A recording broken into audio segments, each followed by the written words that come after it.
In 1886, a mining engineer named John T. Reed was told a story the local Paiute tribe had passed down for generations. It was about a race of giants who once lived in the region and were ultimately wiped out near a cave outside the town of Lovelock. At the time, it sounded like legend, but decades later, as America began digging into its past, similar stories started appearing in official print. From caves in the West to burial mounds in the Midwest, excavations across the United States uncovered human skeletons described as far larger than normal.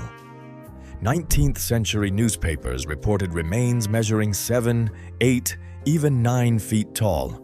Measurements were recorded, witnesses were named, and the remains were sent away for study. Some were transferred to major institutions, notably the Smithsonian. That's where the physical evidence stops. The skeletons described in early reports were never placed on public display. They are not referenced in textbooks, and attempts to trace them through museum records lead to missing entries and vague descriptions. Again and again, well-documented discoveries just disappeared. The mystery isn't just whether giants once existed. It's why so many of these discoveries were sent to the Smithsonian and then seemed to vanish. As the 19th century progressed, reports of unusually large skeletons began appearing with increasing frequency. These were not isolated rumors. They were tied to specific places, specific dates, and named witnesses, and they followed a consistent pattern. In the spring of 1848, workers digging near Chillicothe, Ohio, uncovered a burial mound that immediately drew attention. Inside was a human skeleton described as measuring over 8 feet long. Local surveyors documented the find. Physicians examined the remains and recorded unusually thick skull bones and massive leg bones. The discovery was reported in regional newspapers, including the Scioto Gazette. After the examination, the bones were boxed up and sent to a nearby medical college for further study. They were never publicly documented again. 25 years later, in 1873, a similar discovery was made outside Alton, Illinois. Farmers plowing a low rise uncovered a stone-lined grave. Inside was a skeleton described as being of gigantic proportions. One arm bone reportedly measured nearly 3 feet in length. A local physician, Dr. John Evans, examined the remains and estimated the individual's height at over 7.5 feet. He noted the size of the jaw and the thickness of the bones. According to newspaper reports, the skeleton was sent to the Academy of Science in St. Louis. Later attempts to locate the remains in the collection came up empty. In 1881, another case was reported near Baxter Springs, Kansas.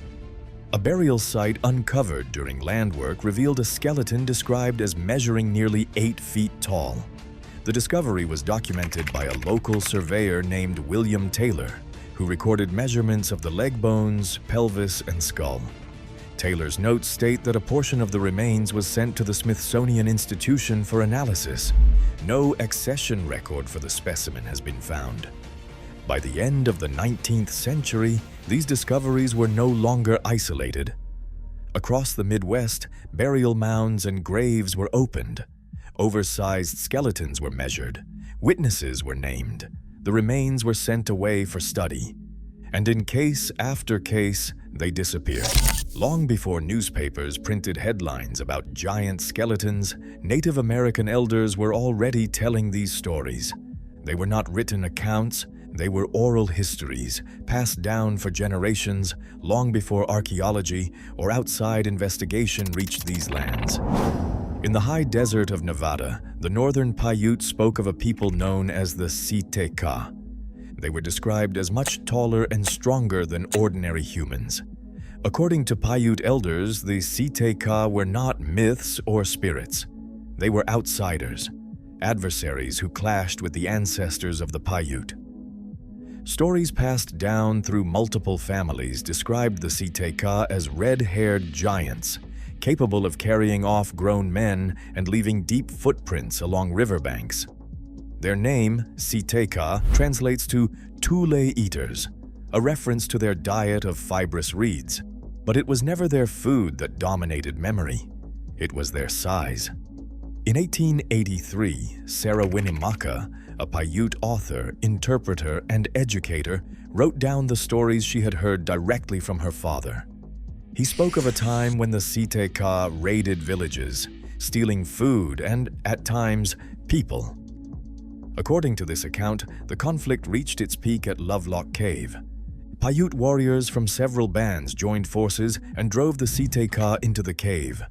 Refusing to surrender, the trapped group was met with fire set at the entrance. Smoke and flames filled the cave, and the Siteka perished inside. This account was recorded decades before archaeological excavations and long before newspapers printed stories of giant skeletons in Nevada. It stands as one of the earliest written native testimonies describing giants in the American West. Descriptions within these oral histories included details that would later echo 19th century reports. Men towering above ordinary height, unusual strength, and bones left behind in places later considered sacred or restricted. For the Paiute, the Lovelock Cave story was not legend. It was history, tied directly to the land. When early ethnographers visited the region in the late 19th century, they found the same story repeated across multiple Paiute families. Each telling included small variations, but the core events never changed. The consistency of these accounts offered a rare glimpse into how oral tradition preserved detail across centuries, without written records or outside influence. Far from Nevada, similar memories appeared elsewhere. In the southeast, the Choctaw told of the Nahulo, pale-skinned giants who lived in the land before them. Choctaw elders described the Nahulo as much taller and stronger than ordinary men, with some accounts placing them at 8 feet or more. These beings were remembered as dangerous outsiders who stole food and sometimes children. According to Choctaw tradition, their ancestors fought to drive the Nahulo away, eventually forcing them out of the region. In the northeast, the Iroquois nations, including the Seneca, told of the Stone Coat people. They were described as enormous, hostile beings with skins so thick that ordinary weapons could not harm them. Seneca accounts place the Stonecoats deep in the ancient past, enemies who had to be outwitted rather than overpowered. Even after they were gone, their presence was said to linger in the landscape, marked by caves, boulders, and hills tied to old battles. On the southern plains, the Comanche passed down stories of a race of giants who roamed the land before their ancestors arrived. According to Comanche oral history, these giants were so tall that a man standing beside one would barely reach its knee. They were described as fierce and aggressive, attacking humans for food. The Comanches say their ancestors eventually united and destroyed them in a great war, ending their rule over the land. Across these traditions, the details differ, but the pattern remains. Stories of beings far larger and stronger than ordinary people, remembered not as gods, but as real threats to early native communities. These accounts, preserved independently across multiple nations, set the stage for what would later appear in 19th century newspapers and archaeological notes. Stories that echoed the same themes: unusual size, unusual strength, and a race that vanished, leaving behind only memory and bones that would later keep disappearing. By the early 20th century, reports of unusually large skeletons were no longer limited to the Midwest. They began surfacing again in the American West. On June 19, 1911, newspapers reported a discovery inside Lovelock Cave near Nevada's high desert. Two miners, David Pugh and James Hart, claimed they had uncovered human bones of extraordinary size while working deep inside the cave, beneath layers of bat guano. Local papers described skeletons measuring over 7 feet tall, with jaws so large they could fit over a grown man's face. The details were unusually specific. Reports mentioned femurs of extreme thickness, skulls that appeared out of proportion, and teeth larger than normal, including what some articles described as additional molars. Many headlines ran under the same phrase, "Giants unearthed in Nevada cave." The miners said the bones were mixed among ancient artifacts, suggesting great age. Within days, the University of California was notified, and a research team was dispatched to examine the site. 4 years later, another report emerged, this time from the open plains of Montana. In October 1915, a rancher named John McGregor uncovered a skeleton while digging a new well near Billings. McGregor measured the leg bones himself, reporting them at nearly 4 feet long. Based on those measurements, he estimated the individual would have stood close to 9 feet tall. A local doctor was called to inspect the remains. He remarked on the unusual thickness of the skull and the broad jaw, noting what appeared to be an extra set of molars. The Billings Gazette published the story under the headline, "Prehistoric Giant Found on Montana Plains."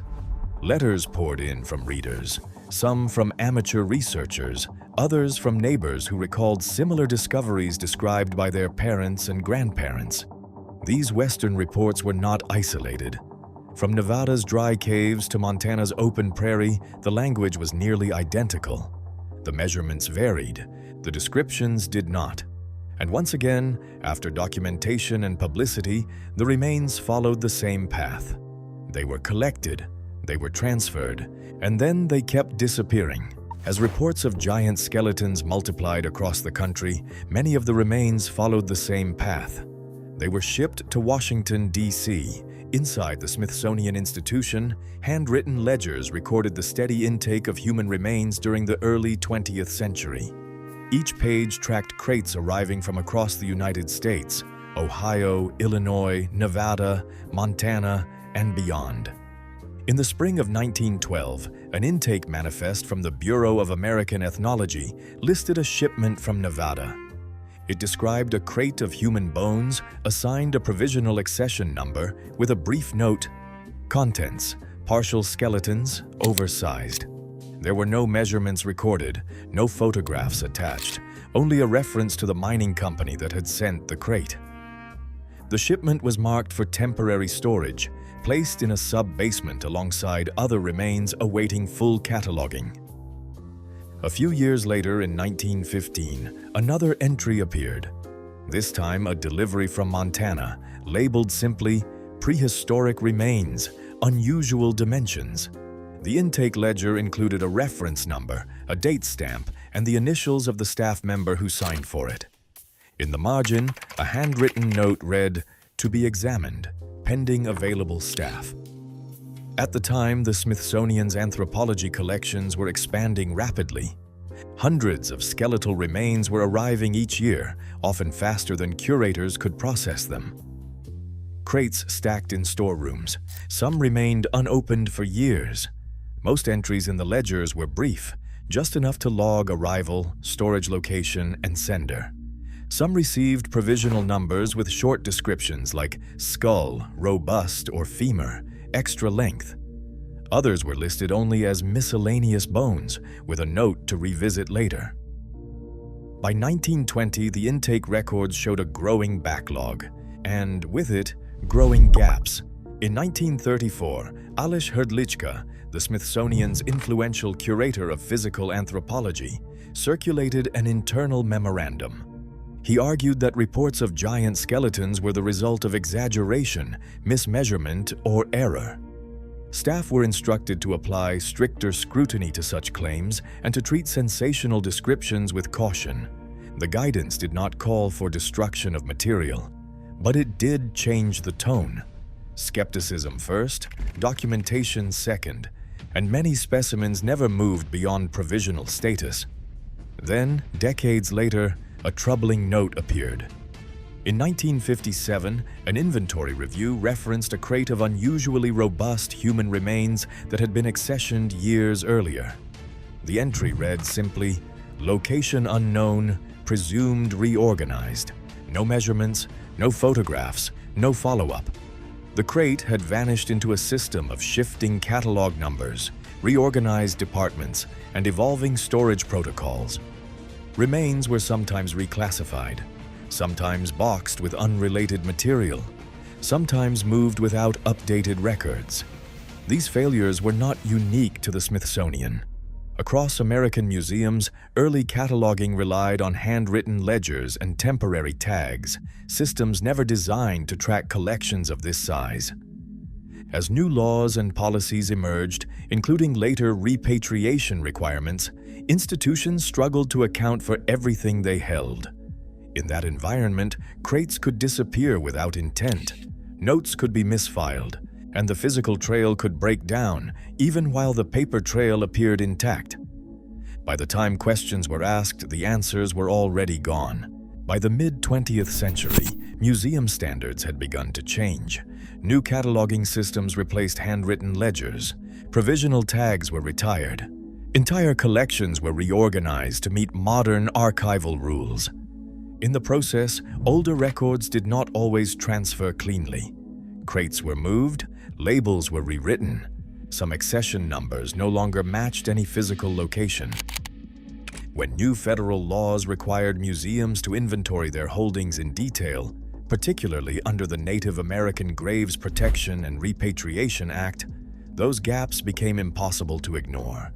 Institutions were forced to account for what they had, and in doing so, they discovered what they couldn't: missing entries, untraceable crates, specimens listed in ledgers but absent from storage. Not evidence of a secret operation, but of a system that had grown faster than it could be documented. A system where material could be lost quietly, permanently, and without intent. Accounts of giants are not unique to North America. They appear across continents, cultures, and centuries, often in places with no known connection to one another. In the Hebrew Bible, Genesis 6:4 describes the Nephilim, mighty figures said to have lived on the earth before and after the flood. Later passages refer to the Anakim and Rephaim, peoples remembered for their great size and strength. The story of Goliath, the Philistine warrior described as standing over 9 feet tall, became one of the most enduring examples of a giant in ancient history. In ancient Greece, myths spoke of the Titans, beings so large and powerful they challenged the gods themselves. In India, the Mahabharata describes battles with massive warriors, some said to tower above ordinary men. In South America, Inca traditions tell of giants sent by Viracocha, later destroyed when they became violent and uncontrollable. Aboriginal traditions in Australia speak of the Yowie, a giant figure said to dwell in remote regions. Early Chinese chronicles describe rulers and warriors of unusual stature in the distant past. Across these accounts, the details vary, but the pattern remains. With stories appearing across the world, the question shifts to comparisons and constraints. How do these accounts align, and where do they collide with the limits set by biology and physics? The tallest human reliably documented was Robert Wadlow, who reached 8 feet, 11 inches before his death in 1940. His extraordinary height was caused by a rare medical condition known as pituitary gigantism, which results in excessive growth hormone production. While remarkable, Wadlow's skeleton showed the cost of such size. His joints were weakened, his bones were fragile. He suffered constant medical complications. Doctors have documented similar cases around the world, but no verified human skeleton has ever approached the towering heights described in many historical giant reports. Physics helps explain why. As a body grows taller, its weight increases far faster than its bone strength. This relationship, known as the square-cube law, means that bones and muscles must become disproportionately thicker to support even modest increases in height. Beyond a certain point, the human skeleton simply cannot bear the load. Medical records show that individuals above 7 feet often experience severe joint pain, curved spines, and limited mobility. Anything approaching 9 feet places bone and muscle under extreme stress. Science allows for rare, unusually tall individuals. It does not allow for entire populations of towering giants living healthy, mobile lives. And yet, history has been challenged before. Archaeological discoveries like Göbekli Tepe forced a complete re-evaluation of when complex human societies first emerged. Stonework, once thought impossible for its age, rewrote accepted timelines. By the late 19th century, reports of unusually large human remains were not isolated curiosities. They were measured, catalogued, and entered into the official record. Some of those records remain. The physical evidence in many cases does not.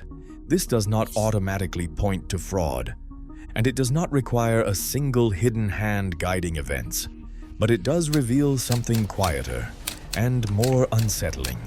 Our understanding of the past is shaped not only by what is discovered, but by what survives long enough to be studied. Institutions evolve, standards change, collections are reorganized, relocated, or quietly dismantled.